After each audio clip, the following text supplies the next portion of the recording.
Hello, today we are going to be looking to the snow and to the colder weather, and we're going to be creating a lovely winter landscape today. Okay, so I'm going to share some slides with you to begin with.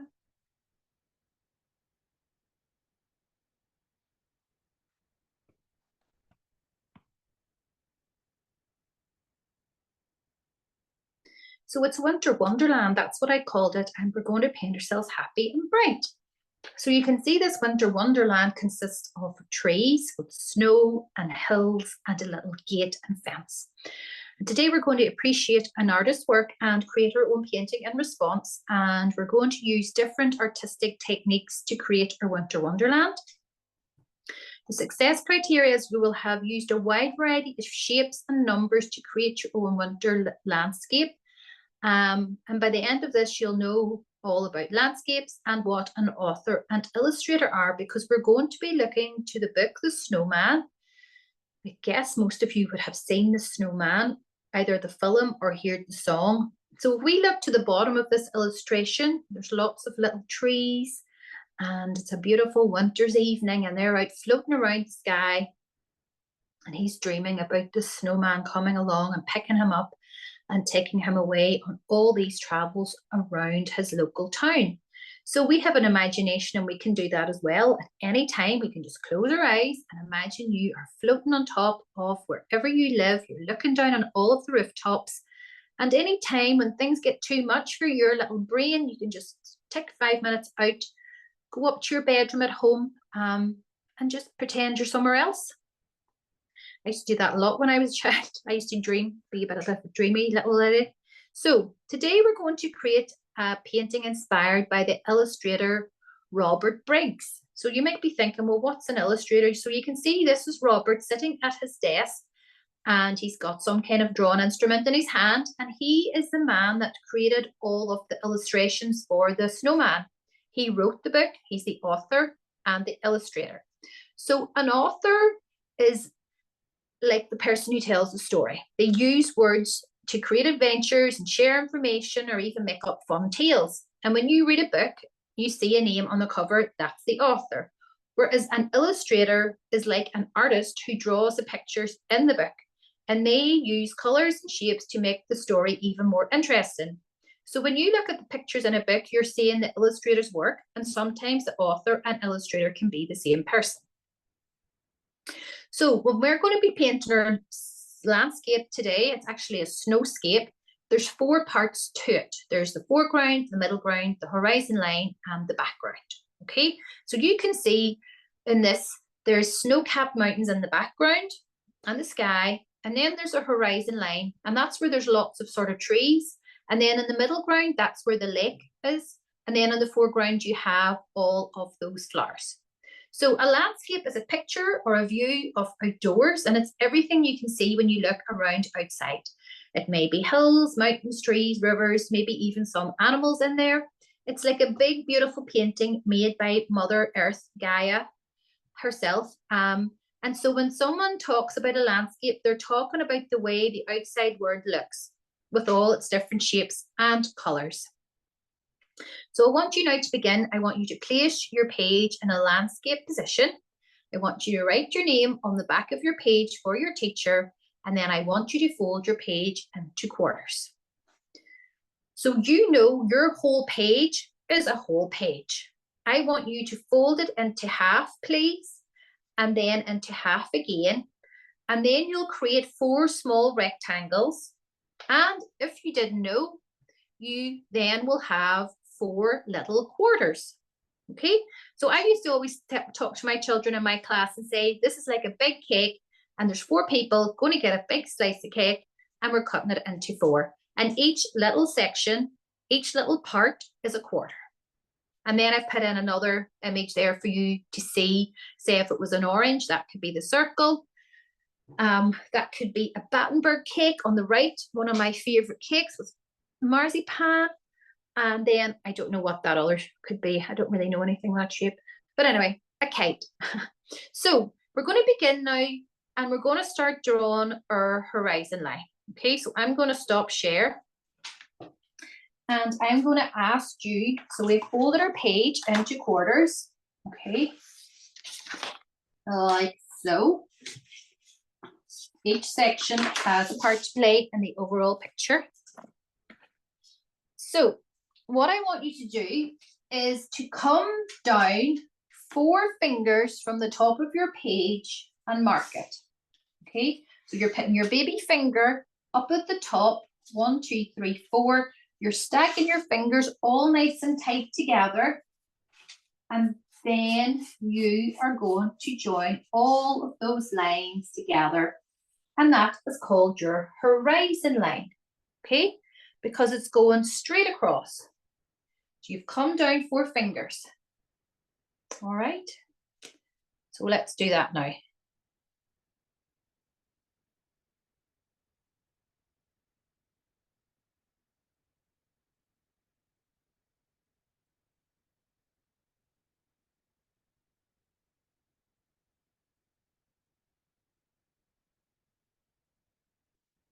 Now, you can then draw hills in the background. So these are like snow-capped hills. Let me bring this closer so you can see what I'm drawing. Okay, so I want you then to come up 2 fingers. So this is like the center line, which we have folded over. So come up 2 fingers there and come up 2 fingers here. So all these hills are roughly the same height. Okay, and I want you, say in the center of your page, where we folded the page, I want you to draw a line going up and over. That's for hill number 1. And then a line going over and down here. So these 2 are kind of like meeting. And then you can draw another wee curve in the middle. Okay, so what I did was, do you remember where we folded our page? Over. I came down 4 fingers. Do you remember that was where the horizon line was? I put my number 1 there, then I drew that going up and down, and then did 1 going over the center. So that's our hills drawn in. Okay.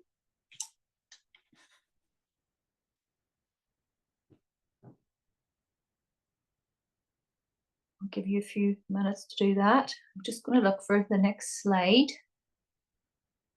So I just want to show you, whenever we're drawing our Christmas trees, we're looking to a triangle shape. And I want you to think of where you would see triangles. Obviously, Christmas trees, the Christmas tree is a triangle shape. I've put in other images here: slice of pizza, clothes hanger, a triangle that you play music with if you go and play pool, a watermelon, a stop sign, exclamation mark. There's an ice cream cone, a Dorito, and your right angled little maths instrument to help you mark your angles. Plus there's a wigwam there as well. Okay, so I just wanted to show you that because that's the kind of shapes that we're going to be drawing now for our trees. So we're going to start drawing our trees. So our trees, if you look at this one, this tree is so tall, the triangle shape is actually peeping over the top of our mountaintops. Okay, so I need you to come over 2 fingers on your horizon line. So you're coming over 2 fingers and then you're coming over another 2 fingers. So we have these 2 marks. Try and bring this closer. So you have these 2 marks, you mark it, and then you have another mark. And then I want you to start drawing your triangle coming down to these points like that. So it's sitting above the mountain. And then we need to then come up 3 fingers from the bottom and draw the base of our triangle. And then you're going to bring these down. Okay. So you're coming up at least above the mountain. So you can draw like an upside down letter V when it's switched the other way around at the top of that. And then you're bringing it down, bringing it down. And I want you to have it 3 fingers up from the bottom. That's where you draw your base, which is a straight horizontal line. And then you draw your triangle. Then you can put in a number 11 for the bottom. We've drawn our first tree. Okay, in this winter, in this cold winter landscape. And then we're going to draw our next tree. Okay, so I'll give you a few minutes to draw that tree. We're drawing 4 or 5 trees at a time in this painting.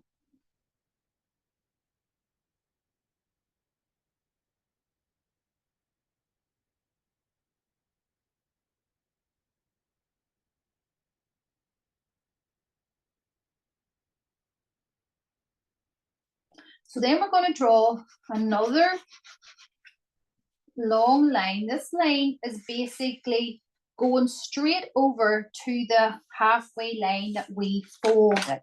Okay, so this line's going over, but we're going to split it into 2 trees. So you can see that this line is going straight over. Okay, and it's going over to the line that we folded. So continue that line straight over. I then want you to come over 3 fingers on your horizon line up beside your other tree. Draw an upside down letter V and then bring this down. Now this one is poking behind this tree because this tree's at front, this one's behind. Okay, so that's going to be that. And then you do your number 11 for the trunk. You don't want these trunks too thick, okay? You want to keep them nice and long and thin. And then I want you to come over on the halfway line, 2 fingers, come over 1 finger, draw your upside down V, and then bring it down. So then we've drawn 1, 2, 3 trees. So this is like, they're all getting smaller, smallest, okay? So they're all getting smaller as they go down. So I want to show you now the next slide.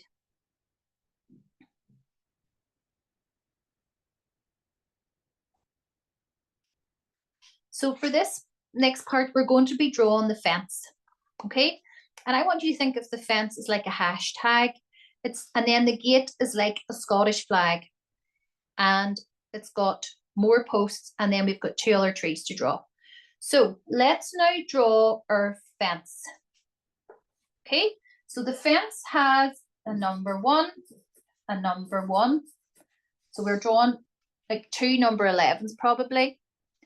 And then we're going to draw our Scottish flag inspired gate. Okay. And then we're going to draw a number 11 and a number 11. Then you can draw in your little hashtags.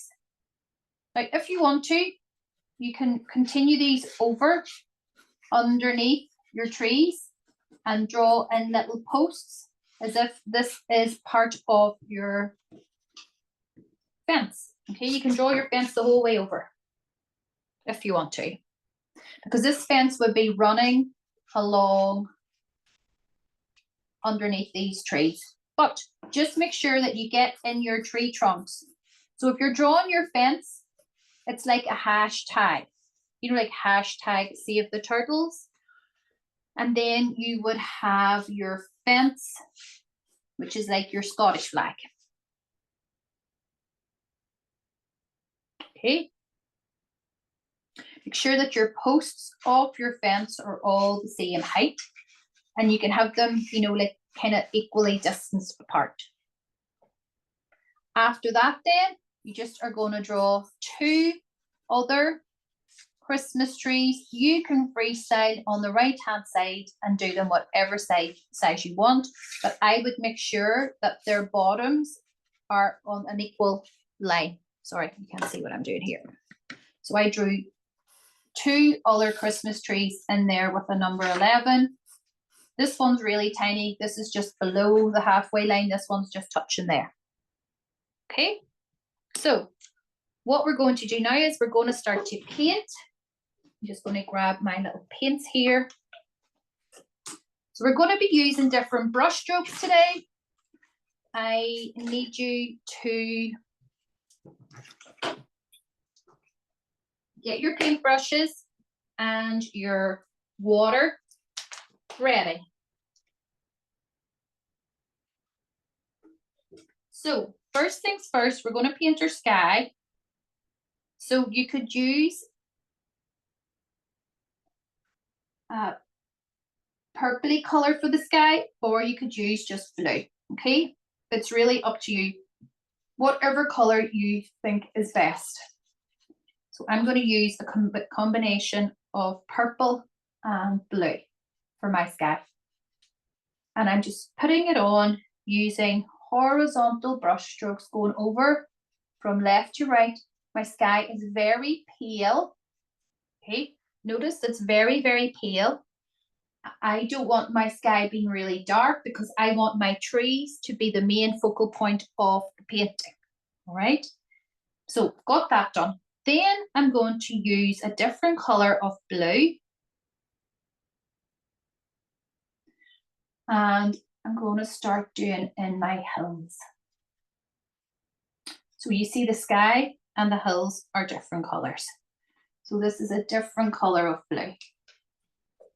And I'm just taking the blue and I'm pushing it the whole way down to the bottom of the trees. Okay, so I'm just adding water and I'm diluting this the whole way down. All right, the whole way down, even below the trees. And don't worry if you get some of the blue onto the trees, that doesn't matter. So you're just putting on a wash of blue, nice and lightly.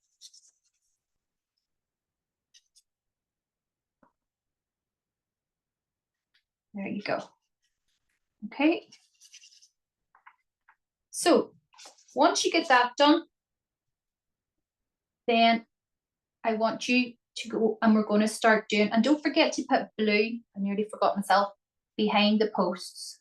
Okay, we need to fill in some of these wee gaps because it would be blue.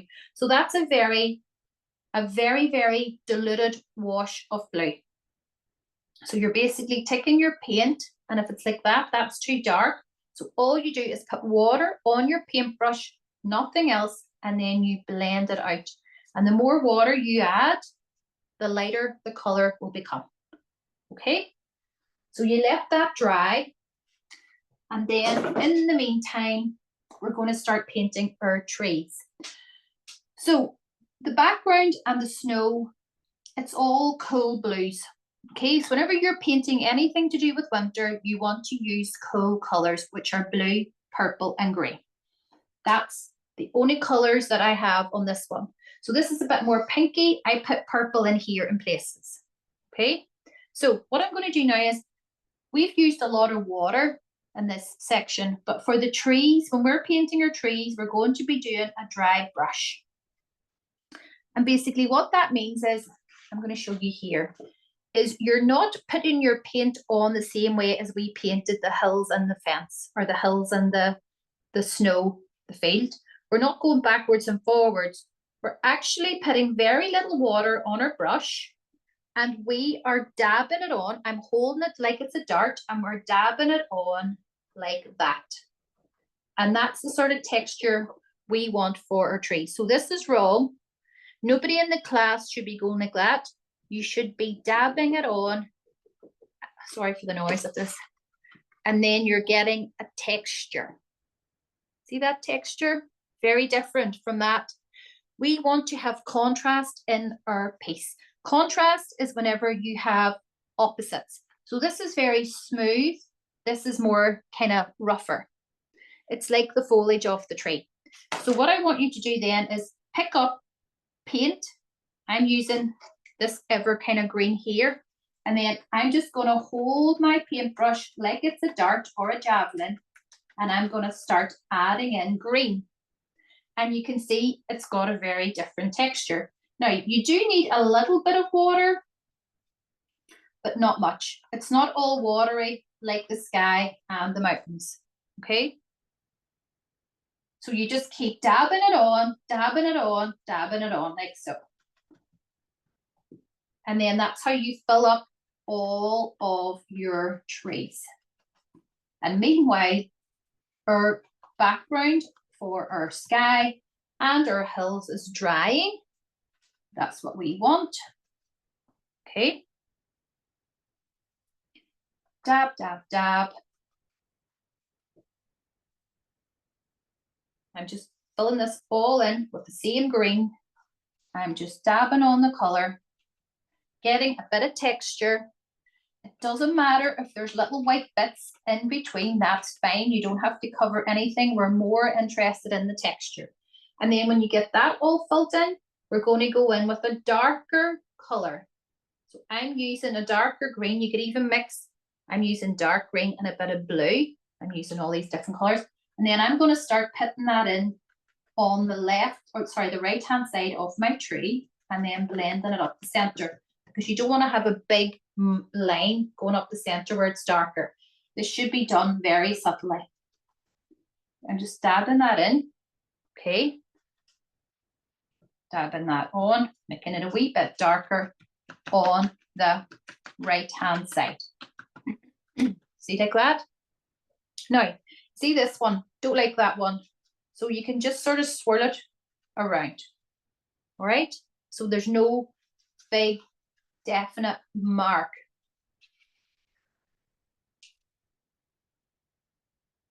So that's the trees done. So then we have to do the tree trunks. Tree trunks are coming up next. Excuse me. So to do the tree trunks, I'm using a brown. So I've got 2 browns and a black here. Okay. So you can either use for this a coloring pencil. If you don't have a thin paintbrush, I would say wait till that dries and then do in all of your tree trunks and your fence. Okay. Keep it thin. We don't want a big tree cut trunk like that. Okay, that does not look right. So we don't want that. We want it nice and thin. Okay, and then I want you to paint in the fence underneath the trees as well. You can maybe make your tree trunks just a little bit thicker and a wee bit longer so that they read correctly. But they're still not that thick. Okay. There we go. And then I'm going to do this and this and this. So that's your fence painted in. That's your trees and your tree trunks. Now you can go in if you want to and make it a little bit darker on the right-hand side, same as the shadow on the side of the tree. We're doing the same on the tree trunk.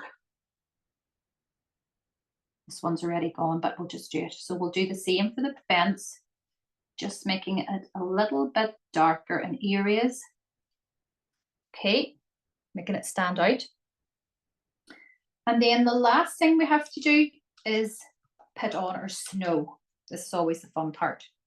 Okay, so snow, you can use white poster paint and splat it on with, you can flick it on with your paintbrush. Okay, or you can use white pens to put on your snow. You can put your snow on top of your trees like this, as if it's all falling down from the sky.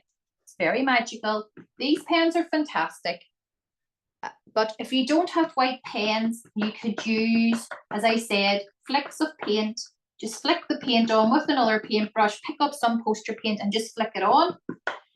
Use Tippix pens. I know Tippix maybe isn't allowed in schools, but I'm just giving you ideas. If the classes were older, they would be fine with that.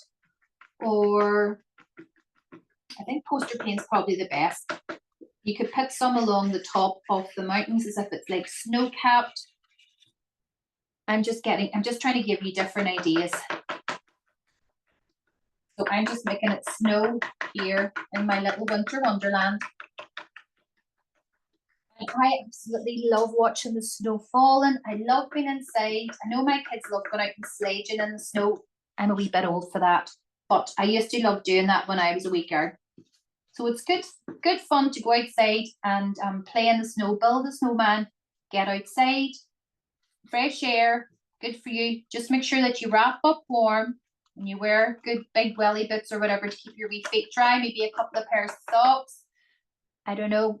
I know where I grew up, it was always snowing when I was a little girl up in the hills, but I loved it.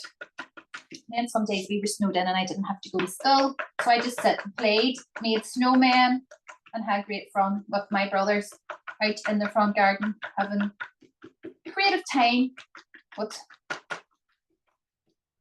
different things out of the snow. Okay, but the snow is beautiful. It's so white. White is a real calming color. Okay, so to help keep yourselves calm, you need to think of different things you know what to do to help you regulate. I always use my breath to keep me calm. If I'm getting a wee bit overwhelmed, I sometimes put my hand at the front of my head and a hand at the back of my head, and I'll just breathe in for 3. And you do that 3 times. You go in through your nose and out through your mouth. And even that noise of you going big sigh out, that helps your nervous system. So it's basically anything just to help you feel nice and calm and chilled. You can just go out for a nice long walk. Walking in the snow is so beautiful. So I hope you enjoyed your lesson today and you are proud of your snow painting, your snowscape. So we learned about cool colors. Just to recap, they are blue, purple, and green. We learned that whenever you're drawing your trees, you don't want to make your tree trunks too thick because we want this to look as if a real, like professional artist has painted this. And this would be lovely framed and given to someone you love as a Christmas present. You can also at the end then, with your pencil, when this is all dry, do a little bit of shading because this actually makes it look like ice, okay? So you can draw lines going across under your trees and under the fence. You could even go around your fence. You could go around your trees a little bit if you want to, just to give them a little bit more definition. I'm doing this very freely. And then when it's really dry, you could smudge that with your finger, but you can't do that until it's dry. Otherwise, you could rip your page. You can see here that I put a lot of snow. I think this is poster paint, this one. So I put a lot of poster paint at the bottom and I've splattered it on in that one as well. And then I use my pencil to create that grey kind of shadow underneath. The kids, when they're dry, also could draw or rub out the lines, the pencil lines, but only when it's dry. Okay, so I hope you enjoyed that and I will see you in your next lesson.